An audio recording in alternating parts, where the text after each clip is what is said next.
अगर एक एस्ट्रोनॉट मंगल ग्रह पे अकेला छूट जाए और अगली मदद आने में 4 साल लगने वाले हो, तो क्या वह बिना खाना पानी के जिंदा बच पाएगा? चलिए देखते हैं। इस कहानी की शुरुआत होती है मंगल ग्रह पर, जहाँ पर कुछ एस्ट्रोनॉट पृथ्वी से मंगल पर गए हैं एक मिशन के लिए। और उनका मिशन है मंगल की मिट्टी का सैंपल लेना और उसकी जांच करना कि क्या उस पर जीवन संभव है। वह लोग मिट्टी का सैंपल इकट्ठा कर रहे होते हैं, तभी नासा से एक इमरजेंसी मैसेज आता है कि वहाँ बहुत बड़ा तूफान आने वाला है। अब उन लोगों को तुरंत अपना मिशन रद्द करके स्पेसशिप में वापस लौटना होगा, नहीं तो अगर तूफान से स्पेसशिप पलट गया और उसमें कुछ नुकसान हो गया तो वो लोग कभी पृथ्वी पर वापस नहीं लौट पाएंगे। उनकी कमांडर ऑर्डर देती है कि तुरंत मिशन को रद्द कर दिया जाए और सभी लोग स्पेसशिप की ओर वापस लौट जाएं। जैसे ही वो लोग स्पेसशिप की ओर लौट रहे होते हैं, तभी एक खतरनाक तूफान आता है और उनके वर्किंग साइड से एक एंटीना टूटकर मार्क वेटनी नाम के एस्ट्रोनॉट से टकराता है और वह उसी तूफान में कहीं खो जाता है। उनकी कमांडर मार्क वेटनी को खोजने का बहुत प्रयास करती है, लेकिन वह नहीं मिलता। वो लोग सोचते हैं कि मार्क इस दुनिया में अब नहीं रहा और वो निराश होकर अपने स्पेसशिप में बैठकर पृथ्वी की ओर वापस रवाना हो जाते हैं। और अगली सुबह पृथ्वी पर मौजूद नासा के अधिकारियों तक यह खबर पहुंच जाती है और वह मीडिया के सामने सुनिश्चित कर देते हैं कि मार्क अब हमारे बीच नहीं रहा और उसके बाकी बचे हुए साथी स्पेसशिप से होकर हर्मिस तक पहुंच गए हैं और वह जल्दी ही पृथ्वी पर वापस लौट आएंगे। वह लोग पृथ्वी पर मार्क वेटनी का अंतिम संस्कार भी कर चुके होते हैं। लेकिन जब मार्स पर तूफान शांत होता है, तब हमें पता चलता है कि मार्क अभी मरा नहीं, वो जिंदा है। वह जिस एंटीना से टकराया था, उसी से एक लोहे का रॉड टूटकर उसके सूट को चीरते हुए उसके पेट में घुस गया था और वह अब पूरी तरह से घायल था। उसके सूट में से ऑक्सीजन लीक हो रही थी। तभी अचानक उसके सूट में लगा अलार्म बजता है और वह एकाएक होश में आ जाता है। उसे असहनीय दर्द हो रहा था। वह उठता है और हिम्मत जुटाकर दर्द को सहते हुए मंगल ग्रह पर बने रिसर्च लैब में वापस आता है। वहाँ ऑक्सीजन का दबाव सामान्य होता है, इसलिए वहाँ पहुंचकर वह अपने सूट को उतार देता है और उसके बाद लोहे की रॉड को झटके से खींचकर बाहर निकाल देता है। वह फर्स्ट एड किट की मदद से अपना इलाज करता है और स्टेपलर से उस घाव पर टाँके लगाता है, जिससे उसे असहनीय दर्द होता है और वह दर्द उसके पूरे दिमाग को हिलाकर रख देता है। ये तो मार्क के लिए अभी शुरुआत थी, अभी तो मंगल पर और बड़ी मुश्किलें आनी बाकी थी। मार्क यहाँ से किसी से संपर्क भी नहीं कर सकता क्योंकि तूफान ने वहाँ के सारे इक्विपमेंट को नष्ट कर दिया था। वो मंगल ग्रह पर बिल्कुल अकेला फंस गया है, लेकिन वो हिम्मत नहीं हारता है। उसे पता था कि पृथ्वी से अगला मार्स मिशन 4 साल बाद होगा। तब तक के लिए उसे अपने आप को जिंदा रखना होगा। उसके पास मौजूद खाने से वह हिसाब लगाता है कि वह कितने दिनों तक इसे खाकर जिंदा बच पाएगा, पर 4 साल का समय बहुत ज्यादा होता है और उसके पास इतने दिनों के लिए खाना भी मौजूद नहीं है। वो एक बॉटनिस्ट था, तो उसे खेती के बारे में सब कुछ मालूम था। वो फैसला करता है कि अब वो यहाँ पर खेती करेगा और पृथ्वी से अगले मिशन के यहाँ आने तक अपने आप को जिंदा रखेगा। उसके पास वहाँ पर कुछ आलू थे, तो अब वो वहाँ पर आलू उगाने का फैसला करता है। वह अपने कैंप के अंदर ही एक जगह बहुत सारी मिट्टी इकट्ठा करता है और उसमें आलू को डाल देता है। बट सबसे बड़ी प्रॉब्लम पानी की थी, क्योंकि मंगल पर पानी तो होता ही नहीं है। लेकिन वह एक साइंटिस्ट था, उसे पता था कि पानी बनता कैसे है। हाइड्रोजन को ऑक्सीजन में मिलाकर जलाने पर वह पानी में बदल जाता है। मार्क लैब में मौजूद ऑक्सीजन और हाइड्रोजन को पाइप के जरिए वहाँ पर लाता है जहाँ पर उसने मिट्टी इकट्ठा की थी। लेकिन पहली बार जैसे ही वह उसे जलाता है, एक बड़ा धमाका होता है और वह जख्मी हो जाता है। लेकिन वह हार नहीं मानता। दूसरी बार जब वह अच्छे से कैलकुलेशन करके फिर उसे जलाता है तो चमत्कार हो जाता है। जैसे ही हाइड्रोजन और ऑक्सीजन जलते हैं तो भाप बनता है और फिर वही पानी के बूंदों के रूप में नीचे मिट्टी पर गिरता है। अब उसके पास खेती करने के लिए पर्याप्त पानी उपलब्ध है। फिर वो कुछ दिनों तक कैंप में मौजूद खाने को खाकर अपने आप को जिंदा रखता है और एक दिन वो देखता है कि उसके खेत में एक छोटा सा पौधा अंकुरित होता है, जिसे देखकर मार्क बहुत खुश होता है और उसमें जिंदा रहने की उम्मीद जाग उठती है। और दूसरी तरफ अर्थ पर जब एक नासा की ऑपरेटर सैटेलाइट से मंगल की पिक्चर देख रही होती है, तो वो ध्यान देती है कि उनके रिसर्च सेंटर पर कुछ इक्विपमेंट थे जो एक जगह से दूसरी जगह पे शिफ्ट हो गए थे। वो अपने सीनियर्स को बुलाती है और उन्हें पता लगता है कि मार्क वेटनी अभी मरा नहीं, वो जिंदा है। नासा के साइंटिस्ट उसे बचाने के बारे में बातें करते हैं, लेकिन उनका सीनियर कहता है कि हमें पता है कि वो जिंदा है, लेकिन जब तक हम उसे बचाने के लिए वहाँ जाएंगे तब तक तो वो भूख से मर चुका होगा। उसका यह कहना एक तरह से ठीक भी था,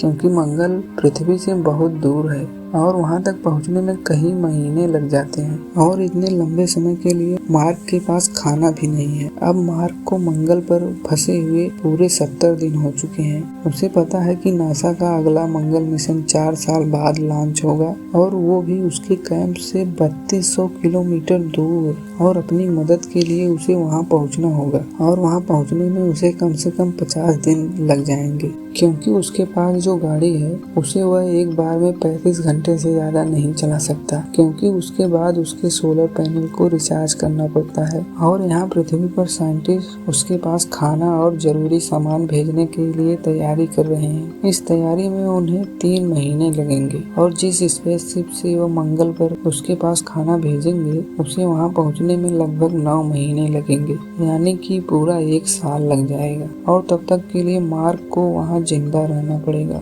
यहाँ मार्क के आलू की फसल को पूरे 48 दिन हो गए हैं। उसके खेत में आलू के पूरे 40 से ज्यादा पेड़ उगे हैं, जो उसकी उम्मीद से ज्यादा है। वह अपने आलूओं को जमीन से बाहर निकालता है और छोटे आलूओं को फिर से जमीन में डाल देता है। मार्क वेटनर जानता है कि उसे नासा से संपर्क करना पड़ेगा, नहीं तो वो यहाँ पर चाहे जितना आलू उगा ले वो जिंदा नहीं बचेगा। मार्क को याद आता है कि 1947 में नासा ने एक पाथफाइंडर नाम का रोवर भेजा था, जो उससे काफी दूर है, लेकिन फिर भी वह अपने गाड़ी से वहाँ पर जाता है, और अर्थ पर नासा की टीम जो उसकी हर मूवमेंट पर नजर रख रही थी वो समझ जाती है कि वो कहाँ जा रहा है। वो वहाँ पहुँचता है और देखता है कि पाथफाइंडर बुरी हालात में है। वो एक पुराना सिस्टम है जो अर्थ पर सिर्फ पिक्चर भेज सकता है। मार्क उसे ठीक करता है और फिर नासा से संपर्क करने की कोशिश करता है। वो कैमरा के सामने 3 बोर्ड लगाता है। बीच वाले पे लिखता है क्या तुम मुझे देख सकते हो, राइट वाले पे यस और लेफ्ट वाले पे नो लिखता है, और पृथ्वी से नासा की टीम कैमरे को यस की तरफ घुमा देती है। फिर मार्क समझ जाता है कि वो लोग उसे देख रहे हैं। वो खुशी से झूम उठता है, और फिर वो लोग कोड से एक दूसरे को मैसेज भेजते हैं और एक दूसरे से बात करते हैं। नासा की टीम उसे बताती है कि तुम्हारे लिए हम लोग खाना भेज रहे हैं, पर उसके टीम मेंबर को अब भी नहीं बताया गया है कि मार्क वेटनी जिंदा है। उसकी टीम अब भी स्पेस में है और पृथ्वी की तरफ आगे बढ़ रही है। नासा की टीम उसके साथियों को बताती है कि मार्क वेटनी जिंदा है, और यह खबर सुनकर वो लोग खुश हो जाते हैं, और उन्हें पछतावा भी हो रहा था कि उन्होंने मार्क वेटनी को वहाँ अकेले मरने के लिए छोड़ दिया, लेकिन वो लोग कर भी क्या सकते थे। और अब जब मंगल पे सब कुछ ठीक चल रहा होता है, तभी एक दिन जहाँ पर मार्क ने आलू उगाए थे वहाँ एक बड़ा धमाका होता है और उसकी सारी फसल बर्बाद हो जाती है, जिसे देखकर उसे बहुत दुख होता है, क्योंकि अब वह फिर से फसल नहीं उगा सकता, क्योंकि उसने जो एनवायरनमेंट वहाँ पे बनाया था वह सब कुछ नष्ट हो गया है और वह अब उसे फिर से नहीं बना सकता। मार्क पूरी तरह से घबरा जाता है, क्योंकि उसके पास इतने आलू नहीं है जिसे खाकर वो तब तक जिंदा रह सके जब तक पृथ्वी से उसके पास खाना आ जाए। यह बात जब नासा को पता चलती है तो मार्क को कहता है कि जो बचा हुआ खाना है उसे तब तक खाना पड़ेगा जब तक हम उसके पास खाना नहीं भेजते। और अब मार्क जिस खाने को दिन में 3 बार खाता था उसी को 3 दिन तक खाने लगा, और यहाँ नासा उसके पास खाना और मदद भेजने की तैयारी कर रही है। समय की कमी के कारण नासा रॉकेट की टेस्टिंग किए बना ही डायरेक्ट लॉन्च कर देती है। जैसे ही रॉकेट लॉन्च होकर आसमान में जाता है सब लोग बहुत खुश हो जाते हैं, लेकिन फिर मार्क की किस्मत उसका साथ नहीं देती। रॉकेट आसमान में ही ब्लास्ट हो जाता है, जिससे पूरी नासा की टीम डिसअपॉइंट हो जाती है, क्योंकि उन्हें पता चल जाता है कि अब वो जिंदा नहीं बचेगा। उसके पास कोई खाना और मदद नहीं पहुंचा सकता। यह मैसेज जब मार्क के पास पहुंचता है तो वह पूरी तरह से टूट जाता है और जीने की उम्मीद खो देता है। वो नासा के पास एक मैसेज भेजता है जिसमें लिखा होता है कि मेरे माता पिता से कहना मैं डरा नहीं, लेकिन हमें हर अंजाम के लिए तैयार रहना चाहिए। उनसे कहना मुझे मेरा काम बहुत पसंद है और इसमें अगर मैं मर भी जाऊं तो मुझे कोई पछतावा नहीं होगा। मैं मुश्किलों से डरा नहीं और उनका डट के सामना किया। यहाँ पृथ्वी पर पूरी नासा की टीम उसे बचाने की उम्मीद खो चुकी है, जिसे देखकर नासा चाइना की मदद करने के लिए आगे आती है क्योंकि उसके पास लॉन्च करने की पूरी तैयारी थी। अब 28 दिनों के अंदर ही नासा चाइना की मदद से दूसरी बार लॉन्च करने की तैयारी करता है और तभी यहाँ एक लड़का आता है जिसका नाम रिच है। वो एक एस्ट्रोडायनेमिक में काम करता है। वह नासा के पास जाता है और मार्क को बचाने का एक तरीका बताता है। वो कहता है कि जो एस्ट्रोनॉट स्पेस में है और पृथ्वी पर वापस आ रहे हैं, वो अर्थ पर वापस न आकर पृथ्वी का चक्कर लगाएं और हम यहाँ से उन्हें खाना और जरूरी सामान भेज देंगे और वह फिर रॉकेट प्रोपल्शन की मदद से मंगल की ओर आगे बढ़ जाएंगे। लेकिन वो लोग मंगल पे उतरेंगे नहीं, क्योंकि अगर वो मंगल पे उतरे तो उनका ईंधन खत्म हो जाएगा और वो फिर कभी वापस नहीं आ पाएंगे। बल्कि मार्क को मंगल ग्रह पे पहले से ही मौजूद एक रॉकेट की मदद से मंगल की ऑर्बिट से बाहर आना होगा, जिससे हमारे एस्ट्रोनॉट उसे पकड़ लेंगे। लेकिन यह सब इतना आसान नहीं है। सिर्फ मार्क को बचाने के लिए नासा वाले 5 एस्ट्रोनॉट की जान खतरे में नहीं डाल सकते। लेकिन अगर वो लोग ऐसा करते हैं तो वो मंगल ग्रह पर समय से पहले पहुंच जाएंगे। लेकिन ऐसा करने से जो एस्ट्रोनॉट पृथ्वी पर वापस आ रहे हैं उनका मिशन फिर से 533 दिन आगे बढ़ जाएगा। इसलिए नासा यह फैसला करती है कि यह नहीं किया जाएगा। वहाँ मार्क अपना मिशन पूरा करने में लग जाता है, जिस मिशन के लिए वो लोग मंगल पे गए थे और जो तूफान के आने से नहीं हो पाया था। लेकिन वो लड़का रिच वो किसी तरह से मार्क के वापस आने का सारा प्लान स्पेस में मौजूद उन 5 एस्ट्रोनॉट के पास पहुंचा देता है और वो लोग नासा की परमिशन के बिना ही अपने साथी को वापस लाने के लिए मिशन शुरू कर देते हैं। लेकिन जब नासा को पता चलता है कि स्पेसशिप ने अपना रास्ता बदल लिया है तो वो समझ जाता है कि 5 एस्ट्रोनॉट मार्क को लेने जा रहे हैं। नासा बिना देर किए खाना और जरूरी सामान उन लोगों के पास पहुंचा देती है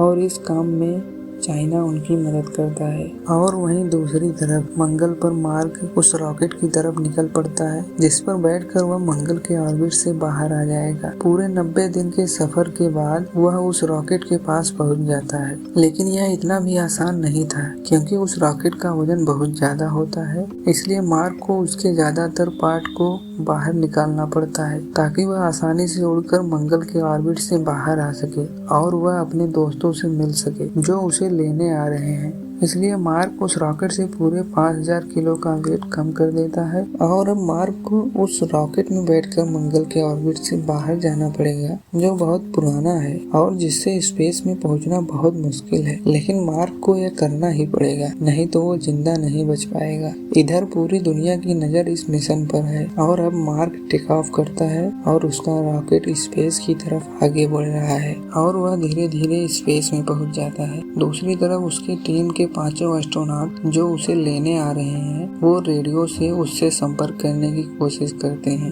लेकिन दबाव इतना ज्यादा होता है कि वो बेहोश हो जाता है, जिसकी वजह से उससे बात नहीं हो पाती। लेकिन कुछ देर बाद उसे होश आ जाता है, जिसे देखकर सब लोग बहुत खुश हो जाते हैं। पर यहाँ एक और मुसीबत आ जाती है। मार्क की स्पीड बहुत तेज होती है, जिसे पकड़ना बहुत मुश्किल है। जब मार्क वेटनी स्पेसशिप की ओर आता हुआ दिखता है तो कमांडर एक फ्लाइंग चेयर पर बैठकर उसे पकड़ने के लिए बाहर जाती है, लेकिन जिस रस्सी से वह बंधी होती है वह खत्म हो जाती है और अब मार्क तक पहुंचना नामुमकिन हो जाता है। पर यहाँ मार्क वही करता है जो उसने कहा था। वह अपने सूट में छेद करता है और उससे निकलती ऑक्सीजन से दिशा देते हुए अपने कमांडर की ओर पहुंचता है। लेकिन जैसे ही कमांडर उसका हाथ पकड़ने वाली होती है, उसका हाथ छूट जाता है। सब लोग डर जाते हैं, पर मार्क चेयर से बंधी रस्सी को पकड़ लेता है और दोनों लोग स्पेसशिप में पहुंच जाते हैं। इतनी सारी मुसीबतों के बाद अंत में वह खुशी खुशी अपने घर वापस लौट आते हैं और अब मार्क एस्ट्रोनॉट का टीचर बन जाता है। वह उन्हें सिखाता है कि दूसरी दुनिया में दूसरे ग्रह पर जिंदा कैसे रहा जाता है। इसी के साथ यह कहानी खत्म हो जाती है। तो दोस्तों, यह थी द मार्शियन की कहानी। इंसानी जिद और विज्ञान की यह जंग आपको कैसी लगी, कमेंट में बताइए। अगर आप मंगल ग्रह पर अकेले होते तो सबसे पहले क्या करते? और ऐसे ही कहानियों के लिए हमारे चैनल को सब्सक्राइब कर लें।